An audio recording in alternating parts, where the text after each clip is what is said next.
Ang napapanood nyo ay ang nangyaring tensyon sa Naga City Bus Terminal kaninang madaling araw.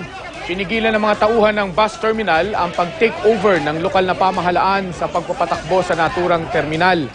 Ayon sa LGU, Hulyo pa nung nakaraang taon dapat natapos ang kontrata ng FPM Corporation para mamahala sa terminal. Ilang beses daw humiling ang kumpanya ng extension sa korte. Pero nag-expire na kanina ang pinakahuling extension sa kumpanya, kaya inutusan ng korte ang LGU na mag-take over na. Pero kagabi pa lang, ikinandado na raw ng FPM Corporation ang terminal. Git ng kumpanya, may 15 araw pa sila para patakbuhin ito. Apektado ngayon ang biyahe ng mga bus doon. Yang video namang yan ay rumble sa harapan ng isang bakery sa Pedro Hill sa Maynila kanina ring madaling araw. Ayon sa tindera ng panaderya, nagsimula ang away nang magwala ang isa nilang customer.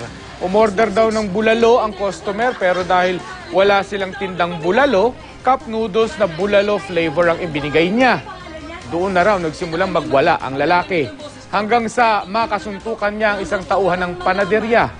Giit naman ng lalaki, hindi siya nagwala. Gusto lang daw niyang kumain ng bulalo sa panaderya. Kumalma ang lalaki nang dumating ang mga barangay tanod. Pinag-aaralan kung sasampahan siya ng reklamo.